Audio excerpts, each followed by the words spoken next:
voilà, gloire à Dieu. Voilà, ce matin, j'aimerais vous parler, je vous avais promis, de la vie éternelle. Donc, Zoé, la vie de Dieu. C'est important que nous puissions savoir ce que c'est la vie éternelle. Et c'est vrai que quand on demande à certaines personnes, ils disent oui, j'ai la vie éternelle, mais ils ne savent pas ce que c'est vraiment. Ils croient que c'est simplement vivre pour toujours. Oui, ok, vous vivez pour toujours, mais c'est plus que ça. La vie éternelle, c'est la vie de Dieu en nous. Et on va voir dans la parole de Dieu ce que c'est que la vie éternelle en nous. Donc la source de la vie éternelle, Romains 8, 15. Là, il nous est dit, « Et vous n'avez point reçu un esprit de servitude pour être encore dans la crainte, mais vous avez reçu un esprit d'adoption par lequel nous crions « Abba, Père ». L'Esprit lui-même rend témoignage à notre esprit que nous sommes enfants de Dieu. Voilà, le mot « Père » en araméen est traduit par « Ab », qui a donné « Abba, Père ». Le Saint-Esprit nous a adoptés, il nous a engendrés. Donc ça nous parle de la nouvelle naissance. L'Esprit lui-même rend témoignage à notre esprit que nous sommes enfants de Dieu. Ab signifie l'origine de notre vie. Il s'agit de la vie Zoé, divine de Dieu. Vous voyez, on reçoit la vie à la nouvelle naissance de notre Père céleste. Nous recevons la vie dans notre esprit. Et comme vous recevez la vie de votre Père terrestre, quand vous êtes né sur cette terre, je ne parle pas de la nouvelle naissance, mais de notre Père terrestre, là, nous recevons la vie de Dieu. C'est Dieu qui nous donne la vie, la vraie vie. Et cette vie-là, elle est éternelle. Nous devenons enfants de Dieu et nous savons exactement que nous sommes enfants de Dieu parce que le Saint-Esprit rend témoignage à notre esprit. C'est un témoignage qui est à l'intérieur. Nous avons vraiment l'assurance que nous sommes son enfant, que nous lui appartenons et nous pouvons vraiment dire papa, Abba, qui veut dire papa. Dieu est devenu notre Père. Et avec cette vie, vraiment, on peut être connecté à notre Père. Père céleste.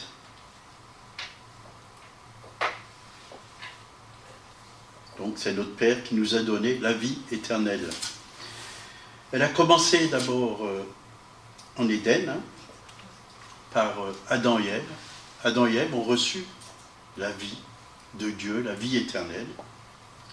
Malheureusement, ils avaient cette vie Zoé, malheureusement, ils ne l'ont pas gardée parce qu'ils ont écouté la voix du serpent du malin. Et Dieu les a vraiment prévenus. Il a dit, le jour où vous mangez, ne mangez pas de cet arbre, la connaissance du bien et du mal, car le jour où vous en mangerez, vous mourrez. Et là, en désobéissant à Dieu, ils ont été coupés de cette vie éternelle.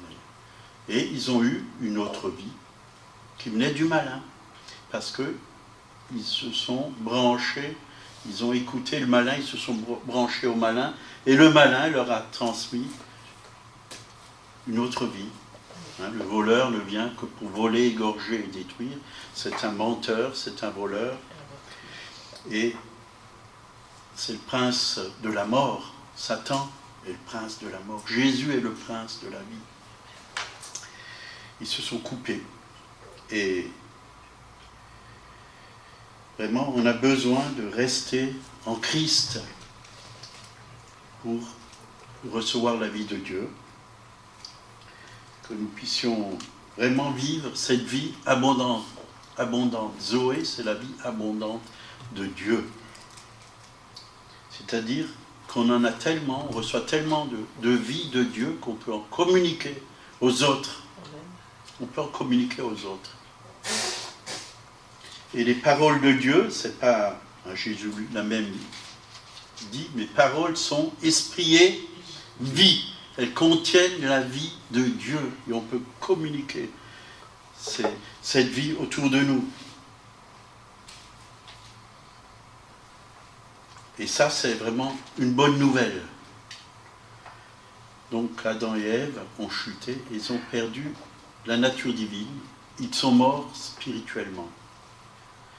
Et même en tant que chrétien, si on désobéit à Dieu, qu'on ne vit plus avec le Saint-Esprit, je crois qu'on peut perdre aussi notre salut.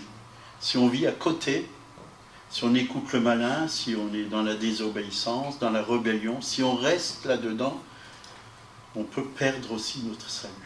Le salut, la Bible dit de travailler à votre salut. C'est quelque chose que nous devons travailler jour après jour, recevoir de Dieu, recevoir sa parole, recevoir sa révélation, recevoir sa direction, recevoir la vie, recevoir la sagesse, recevoir l'amour et tout ce que Dieu veut nous communiquer.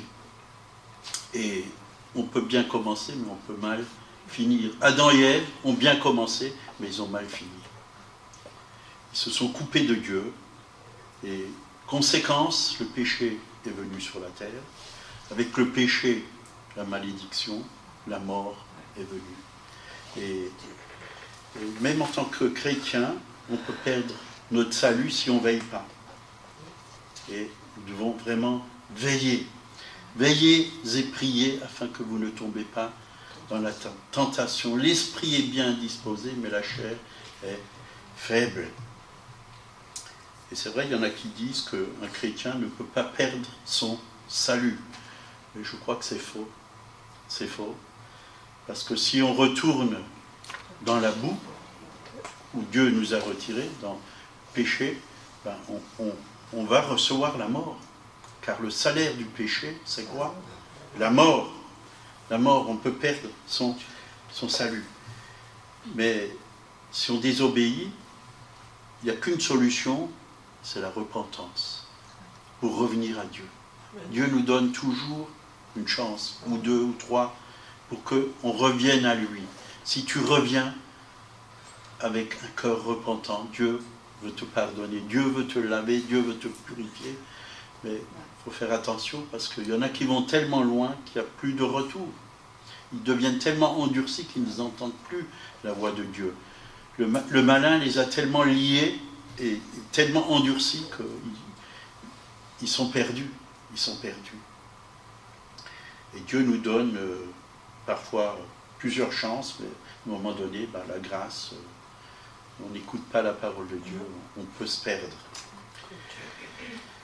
Mais je crois que tant qu'on est sur la terre, le Saint-Esprit est là et il nous envoie toujours la perche pour nous en sortir. Mais soyons des hommes et des femmes obéissants. La repentance, il n'y a que le Saint-Esprit qui peut nous convaincre. Il peut convaincre de péché, de justice et de jugement. Il ne faut pas oublier que nous sommes le temple du Saint-Esprit. Mais si on désobéit à Dieu, le temple du Saint-Esprit que nous sommes peut devenir le temple des idoles.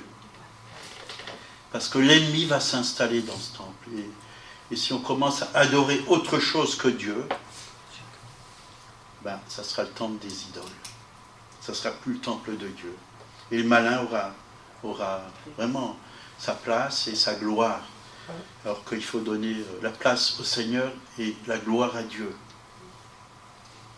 Jean 3,16, car Dieu a tant aimé le monde qu'il a donné son Fils unique, afin que quiconque croit en lui ne périsse point, mais qu'il ait la vie éternelle. Donc si vous êtes né de nouveau, vous avez la vie éternelle dans votre esprit. Et cette vie éternelle, elle se manifeste aussi dans votre âme et dans votre corps.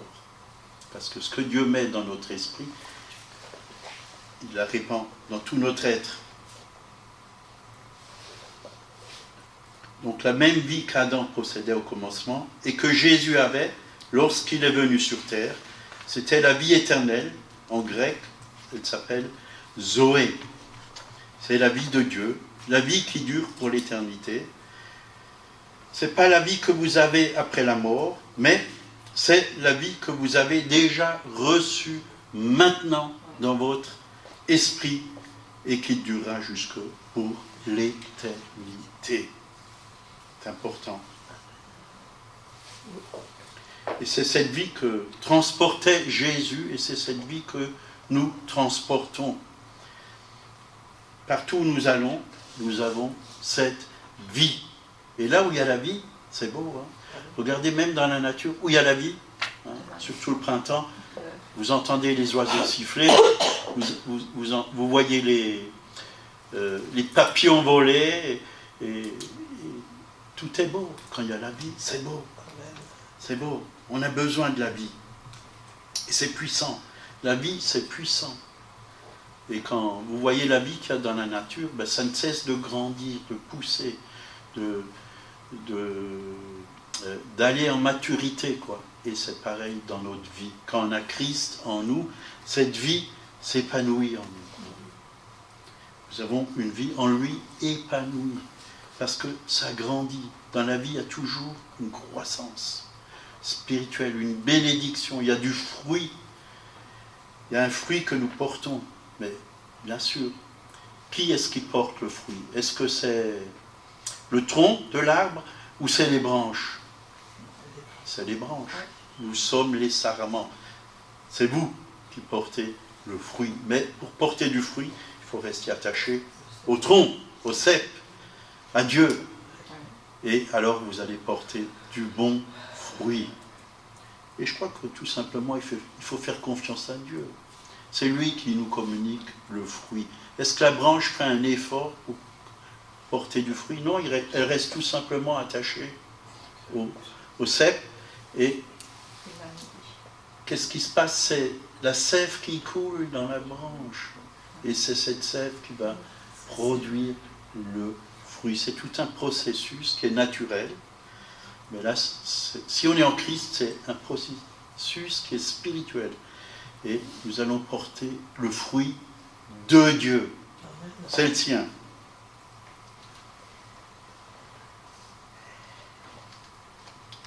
Donc la vie n'a rien à voir avec la mort. La vie de Dieu anéantit la mort. Pourquoi les gens sont guéris? Bien souvent, quand on prie pour eux, ils sont guéris. Parce que la puissance de la vie de Dieu détruit la mort. La maladie, ça fait partie de la mort. Le diable, pourquoi on peut chasser? Et Jésus a dit, en mon nom, vous chasserez les démons. Parce que le diable, il a la puissance de la mort. La vie est plus forte que la mort et le diable est obligé de partir. Les microbes, les infirmités, les douleurs, toutes ces choses, quand la vie vient, elle doit quitter. Elle doit quitter. Parce que la vie est plus forte.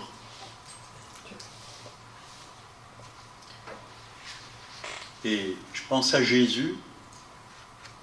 Il avait la vie en lui.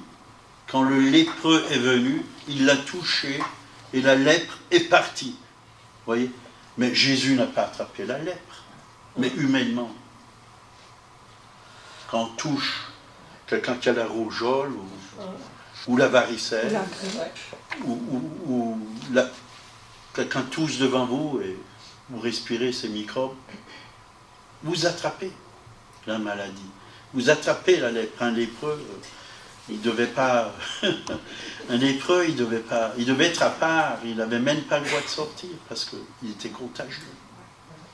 Mais la puissance de la vie est plus forte. Beaucoup plus forte. Et c'est vrai, la vie règne. La loi, il est écrit dans Romains, chapitre... je crois que... Attendez, j'ai marqué... On va lire ça. Romains, je crois que c'est chapitre 8, verset 2. Hein. Romains 8, verset 2. En effet, la loi de l'esprit de vie m'a affranchi de la loi du péché et de la mort. la loi de l'esprit de vie. Le règne de l'esprit et le règne du péché. La loi du péché et de la mort. Il y a deux règnes, celui de l'esprit de vie et celui du péché et de la mort. Alors, quel règne laissez-vous régner en vous? Celui de l'esprit de vie ou celui du péché et de la mort? Sur quoi êtes-vous branché? Quand on est branché au Saint-Esprit, on est vainqueur. On est triomphant sur la puissance de l'ennemi, sur la mort, sur le péché et sur la maladie, parce que Jésus a déjà tout accompli. Il a déjà porté nos maladies à la croix de Golgotha. Je crois qu'il faut être très clair dans notre esprit, dans nos pensées. Bien souvent, aujourd'hui, on attrape la grippe. Et pourquoi on l'a attrapée? Parce qu'on l'a attrapée. Il ne fallait pas l'attraper. On n'est pas sous ce règne. On dit, ah ben la grippe est là. Attention, on va attraper la grippe. Et on prépare le terrain pour l'attraper. Ce que je crains, c'est ce qui m'arrive. Job l'a dit. Et c'est vrai. On l'attrape. Mais pourquoi l'attraper? Moi, je préfère attraper la santé, rester branché à la santé et garder la santé. Je ne veux même pas attraper la guérison. Je préfère rester et garder la santé. Je n'ai pas besoin d'attraper la guérison puisque je suis déjà guéri dans les meurtrissures de Jésus. Alors, l'Église a besoin de changer de mentalité. De mentalité. Savoir qui est vraiment Dieu, qui nous sommes en lui. Et bien souvent, l'Église, elle a les mêmes problèmes que le monde. Elle vit comme le monde, elle pense comme le monde, elle parle comme le monde, elle agit comme les gens du monde. Alors que Dieu nous a donné quelque chose de totalement différent, qui est contraire à la pensée du monde. La parole de Dieu est 100% contraire. C'est comme les saumons, ils marchent à contre-courant. Et ils nagent plutôt à contre-courant. Ils nagent à contre-courant. Nous devons nager à contre-courant. Et ça, c'est pas facile.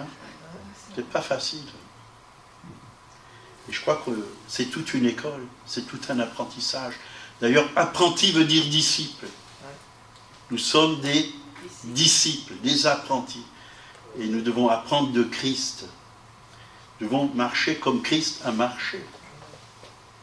Est-ce que Christ était vainqueur sur le péché? Est-ce qu'il était vainqueur sur la maladie? C'est des questions qu'il faut se poser. Est-ce qu'il était découragé? Est-ce qu'il était malade?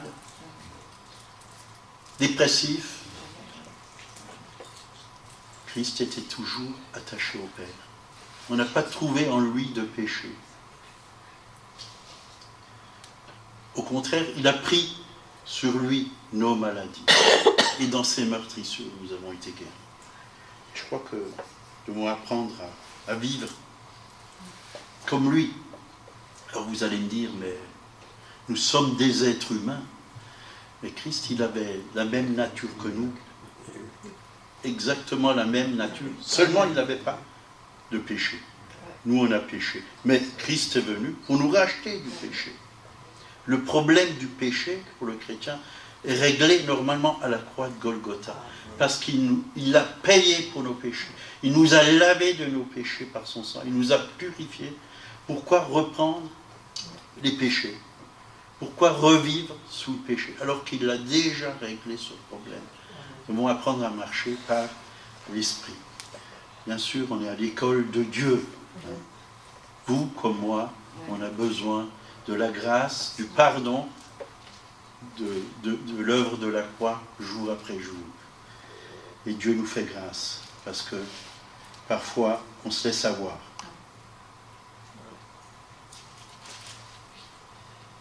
Donc, Jésus était vainqueur sur les maladies contagieuses. Et en tant que chrétien, on peut aussi être victorieux sur les maladies contagieuses. Il y a John Lykes, je ne sais pas si vous avez entendu parler de lui, qui était missionnaire en Afrique. Il y avait une grande épidémie de grippe, et les gens mouraient par centaines et par milliers. Et il est allé avec toute une équipe de chrétiens, puisque c'était un évangéliste, un prédicateur, et il prenait les malades, les morts, et il les enterrait, quoi. Et il a fait venir un médecin, et il a pris de la salive d'un mort qui avait vraiment ces microbes, cette maladie, et avec un microscope, ils ont analysé cette salive, et les microbes étaient détruits sur sa main, parce qu'il était rempli du Saint-Esprit. La puissance du Saint-Esprit était plus forte que tous ces microbes. Donc c'est une preuve, même par la médecine, que le Saint-Esprit détruit les maladies. Détruit les maladies. Et quand une maladie vient, prenons autorité au nom de Jésus. Disons, Saint-Esprit, détruis maintenant cette maladie dans mon corps. Détruis ces douleurs qui sont en moi. Moi, je crois qu'on a cette autorité. Et j'ai déjà plusieurs fois expérimenté ces choses. Et Dieu peut vous guérir et enlever toutes vos douleurs. Moi, il m'est arrivé d'avoir des douleurs terribles. Et au moment où j'ai proclamé, ça s'est arrêté, instantanément. Et je me suis levé, tout allait très bien. Parce que Dieu est là. Dieu est là. Donc le premier Adam, il a reçu par la désobéissance la vie du malin. Mais là, dans 1 Corinthiens 15, 45, là il nous a dit, c'est pourquoi il est écrit, le premier homme, Adam, ça c'est le premier Adam, Adam et Ève, devint une âme vivante, le dernier Adam est devenu un esprit vivifiant, c'est-à-dire un esprit qui donne la vie. Jésus donne la vie. Il a donné sa vie à la croix pour chacun d'entre nous. Et nous avons reçu cette vie. Et nous pouvons aussi donner la vie. Alors j'ai vu dans plusieurs versions. Version du semeur, le dernier Adam est devenu lui-même un esprit animé par l'esprit qui communique la vie. Version Taube, c'est ainsi qu'il est écrit, le premier homme, Adam, fut un être doué de vie. Le dernier Adam est un être spirituel donnant la vie. Un être spirituel donnant la vie. Ça, c'est la nouvelle création. Si nous sommes en Christ, nous avons accepté Christ, nous sommes des êtres spirituels qui donnons la vie. Le vrai vous, c'est votre esprit. Vous êtes une nouvelle création. Nouvelle création, ce n'est pas le corps. Vous convertissez, vous avez toujours le même corps. Si vous êtes chauve, vous êtes chauve. Si vous êtes roux, vous restez roux. Mais à l'intérieur de vous, vous êtes un être nouveau. Et cet être nouveau, c'est un esprit qui donne la vie. Quand vous parlez, vous communiquez la vie. Alors, communiquez cette vie aux malades. Détruisez la mort qui est dans les malades. Jésus a dit, ressuscitez les morts. Donc, on a des capacités extraordinaires. L'homme nouveau a des capacités extraordinaires. Est-ce que nous utilisons ces capacités que nous avons, ou nous reculons devant les défis que Dieu met sur notre chemin?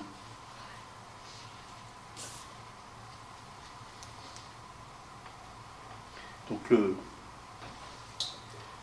le premier Adam avait la vie éternelle. Le dernier Adam, non seulement la possède, mais il est aussi capable de la donner. Et c'est pour cette raison que Jésus guérissait les malades, qu'il purifiait les gens qui étaient vraiment impurs, les lépreux, et il désintégrait les maladies et les douleurs. Pourquoi? Parce que la vie de Dieu, c'est une vie qui est supérieure. Supérieure à toutes les autres vies.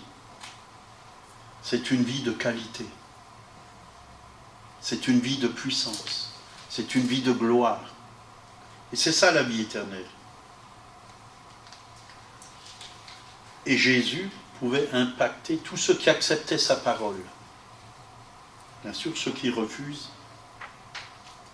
quand on refuse la parole de Dieu, il ne va rien se passer. On a besoin vraiment d'accepter cette parole. Et totalement, tout simplement comme elle nous est communiquée au travers de la Bible. Si Dieu dit que tu es sauvé, alors crois simplement que tu es sauvé. Pas besoin de dire est-ce que c'est vrai, faire toute une étude pour savoir si tu es sauvé. Tu es sauvé parce que Dieu l'a dit. Si Dieu dit t'es guéri, accepte simplement la guérison. C'est tout simple la parole de Dieu. Mais les gens sont devenus tellement compliqués qu'il faut des heures et des heures d'études maintenant pour savoir si tu es guéri. On accepte. Prends par la foi. Merci Seigneur. Ouvre ta bouche, dis merci Seigneur. Tu m'as guéri, j'accepte. Et tu verras l'efficacité de la parole de Dieu.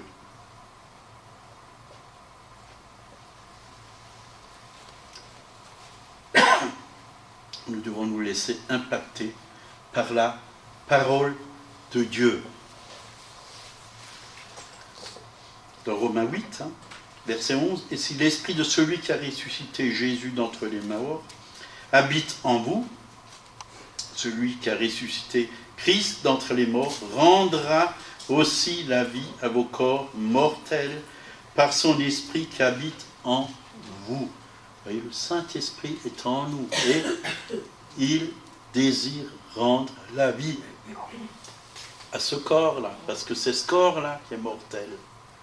Il est mortel. Un jour, il sera poussière. Tu es poussière et tu retourneras poussière. Et moi, je crois que, j'ai lu des témoignages d'hommes de Dieu qui ont servi Dieu toute leur vie, sont restés en bonne santé toute leur vie, jusqu'à la mort. Et même déjà dans l'Ancienne Alliance, quand vous voyez des hommes comme Caleb, il était jusqu'à 100, je ne sais plus combien, 120 ans, je crois. Il était victorieux, il était en pleine santé. Moïse et plein d'autres. On peut vivre, bien sûr un jour on va mourir, mais on peut mourir en bonne santé. On peut bien mourir.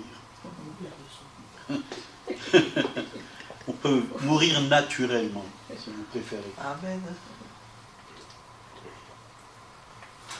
On n'est pas obligé de mourir par une maladie. Il y a beaucoup de gens que je rencontre et me disent il faut bien mourir de quelque chose. Je dis non. On peut mourir parce que c'est plus notre heure sur cette terre. Parce que Dieu nous appelle tout simplement. Être en bonne santé. En bonne santé. Ouais. Et c'est ça. C'est ça vraiment notre destin. Mais bien souvent, il se passe bien autre chose. Mais il faut persévérer.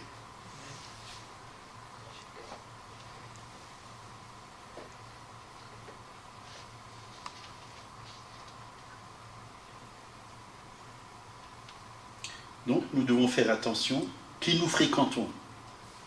Si on fréquente toujours des gens qui sont autour de nous, qui sont très négatifs, et si on les écoute, ils vont aussi nous impacter et mettre des choses sur nous. Ils vont mettre des choses sur notre esprit, parce que ce qu'ils proclament, c'est aussi spirituel. Ça peut aussi nous influencer. Mais nous devons plutôt, nous, les influencer par la vie que Dieu a mis en nous, par la puissance que Dieu a mis en nous. Nous devons les influencer.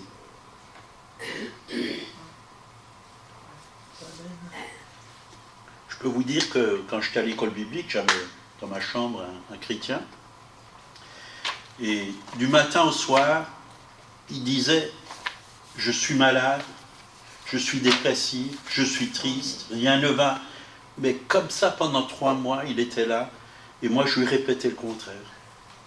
C'est un vrai combat. Mais gloire à Dieu, il a surmonté tout ça. Et puis maintenant, Après, ça allait, quoi. Mais c'était pas facile. Vous savez, si vous avez quelqu'un qui proclame du matin au soir que de mauvaises choses, la vie est triste, c'est pas beau, j'ai plus envie de vivre, je suis découragé. Alors moi je proclamais, je suis en pleine forme, je suis encouragé grâce à Dieu.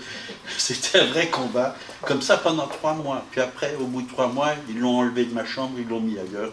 Et moi j'ai eu une chambre tout seul parce que j'ai prié, Seigneur, donne-moi une chambre où je suis seul. Je peux bien me concentrer, prier. Mais parfois, vous avez des gens comme ça.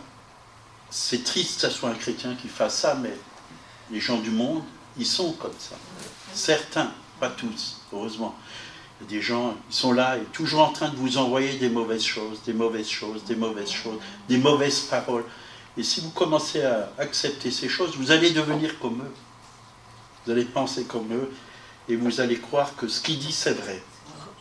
Alors, il faut faire attention avec qui on travaille.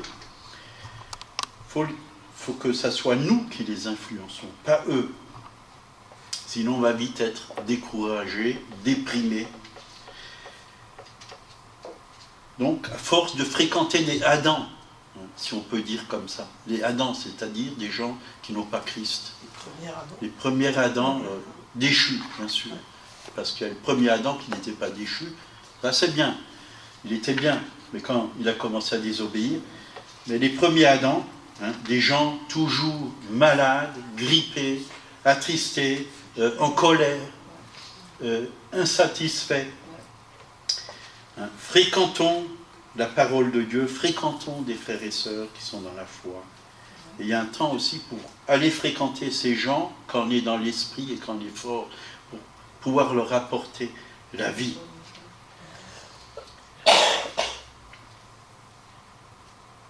Et je crois vraiment que Dieu a donné des promesses à l'homme, déjà dans l'ancienne alliance, pour la santé. Et là, j'ai pris, par exemple, Deutéronome 7, 14. Tu seras béni plus que tous les peuples. Il n'y aura chez toi ni homme ni femme stérile, ni bête stérile. Vous voyez, même les bêtes. Parmi les troupeaux, l'Éternel éloignera de toi toute maladie, pas simplement certaines maladies, toute maladie.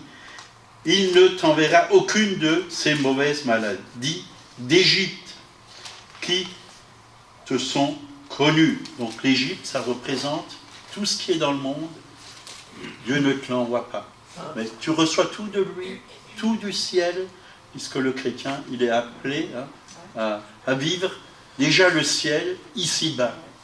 Il est appelé à être branché au ciel et recevoir toutes choses d'en haut et d'apporter ce qu'il a eu là en bas. Et c'est ça qui est beau, voyez. Le monde, l'Égypte, Dieu nous garde du monde, de l'Égypte, des maladies, des fléaux, de toutes ces choses. Il est notre protecteur. Il nous protège de toutes ces choses. Il faut savoir se mettre sous son sang précieux. On l'a chanté, très beau chant, sur le sang de Jésus, est suffisant. Mettons-nous sous la protection. L'ennemi ne peut pas passer si nous sommes sous le sang de Jésus. Il ne peut pas passer, parce que le sang de Jésus, ça représente quoi? La vie de Jésus. La vie de Jésus. La vie de Jésus, il ne peut pas toucher à la vie de Jésus, le diable. Et elle est en nous, cette vie de Jésus. Et moi, je proclame que le sang de Jésus coule dans mes veines. C'est la vie de Dieu dans mes veines, dans mon corps, dans tout mon être. Et le sang de Jésus me renouvelle. Chaque fibre de mon être, chaque cellule de mon être. Le sang de Jésus me communique la vie de Dieu, la nature divine. C'est ça, la vie éternelle. Cette vie qui est immortelle, qui est puissante, qui est glorieuse, qui est victorieuse. L'ennemi n'a aucun droit et il ne peut pas toucher à cette vie. La vie de Dieu, c'est la vie la plus haute, la plus aimée, la plus puissante. Et nous avons besoin de cette vie qui s'appelle Zoé. Pas les voitures Zoé, mais la vie divine. Amen. la nature de Dieu. Et la Bible dit que nous sommes participants de la nature divine, dans l'épître de Pierre. Participants. Nous participons à cette même vie. Alors, il y a 3 niveaux de vie. Et il y a un verset qui nous en parle. 2 Thessaloniciens 5, versets 23 et 24. Ces 2 versets nous parlent que le Dieu de paix vous sanctifie lui-même, tout entier, et que tout votre être, l'esprit, l'âme, le corps. L'esprit, l'âme et le corps. Il y a une vie pour l'esprit, il y a une vie pour l'âme, et il y a une vie pour le corps. Soit conservé irrépréhensible lors de l'avènement de notre Seigneur Jésus-Christ. Celui qui vous a appelé est fidèle, et c'est lui qui le fera. Vous voyez, Dieu désire vraiment la santé de tout notre être, de l'esprit, de l'âme et du corps. Donc pour bien saisir le concept de la vie éternelle, il faut comprendre qu'il existe 3 niveaux de vie qui s'expriment par 3 mots différents dans la Bible. La première, bio ou bios. C'est la vie physique. Vous êtes des êtres physiques. Vous avez un corps physique. Il faut l'entretenir. Il faut bien manger, se nourrir sainement, la nourriture qui est bonne. La vie physique, le mouvement, la respiration, c'est la vie du corps, des cellules, des organes. C'est le mot grec bios que vous avez, le terme biologie. Jésus utilise ce mot dans la parabole du semeur pour expliquer comment les plaisirs de la vie. Dans Luc 8, 14, c'est-à-dire les plaisirs physiques, le manger, le boire. Et quand on fait des excès, on peut étouffer cette vie, étouffer la parole qui est en nous. On peut endurcir nos cœurs de la parole de Dieu par les excès du manger et du boire. Alors, nous devons veiller. Donc ça, c'est la première. Deuxième, âme, la vie psyché. Deuxième niveau, c'est le terme grec psyché, utilisé dans Matthieu 16, 25, quand Jésus dit « Car celui qui voudra sauver sa vie, la perdra. Mais celui qui perdra à cause de moi, la retrouvera. » Là, il ne s'agit pas de la vie du corps, mais celle de l'âme. On sait qu'à la mort, l'âme se sépare du corps. Il se sépare du corps. Donc,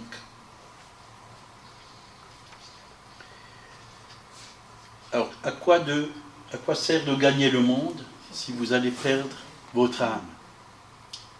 Notre âme doit être en Christ, attachée à la parole de Dieu.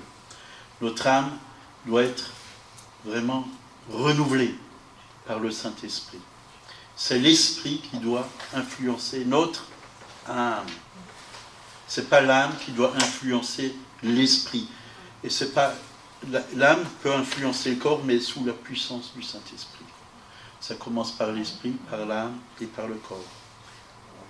L'âme n'influence pas le corps directement, il influence par le niveau du Saint-Esprit. C'est comme ça que l'âme influence le corps. Et nous devons vraiment savoir que l'esprit, l'âme et le corps sont vraiment en Christ. Nous fonctionnons par l'esprit. L'âme est sous le contrôle de l'esprit et le corps est sous le contrôle de l'âme. Et c'est comme ça que nous fonctionnons. Parce que au-dessus, il y a l'esprit. Et dans l'esprit, dans notre esprit, il y a Dieu qui habite. Et c'est lui qui règne dans notre âme et dans notre corps. C'est ça, la loi de l'esprit de vie m'a affranchi de la loi du péché et de la mort. Dieu doit régner.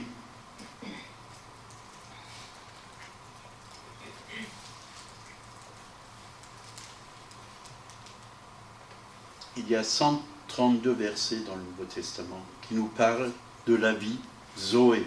On n'a pas tout le temps pour dire tous les versets, mais il y a beaucoup de versets qui parlent de la vie de Dieu, de la vie Zoé. Troisièmement, l'esprit, donc. La vie de l'Éternel, la vie Zoé. Ce n'est pas un temps bien déterminé, c'est la vie même de Dieu. C'est la source de la vie que Jésus offre. Et là, dans Jean 5, verset 26, il nous dit, comme le Père a la vie, donc c'est la vie Zoé,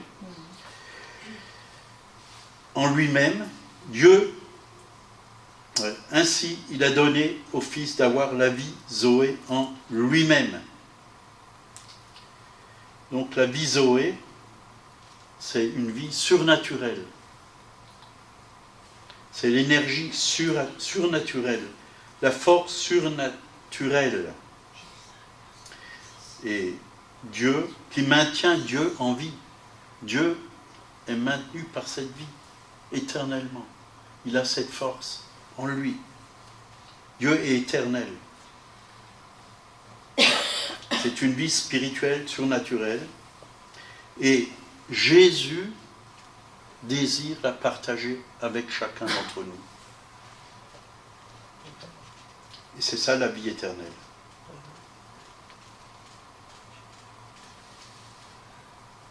C'est celle de l'Éternel. C'est la vie qui vient de l'Éternel. C'est tout simple, c'est la Bible qui le dit. Comme le Père a la vie, Zoé en lui-même. Cette vie appelée éternelle parce qu'elle dure pour l'éternité. Si cette vie vient de l'Éternel, qui n'a ni commencement ni fin, on peut voir dans le psaume 90, verset 2, il nous est dit « D'éternité en éternité, tu es Dieu.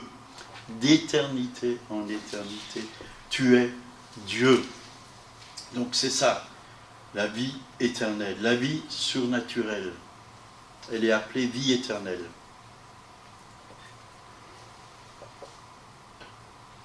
Donc c'est aussi cette vie que Dieu partage avec nous.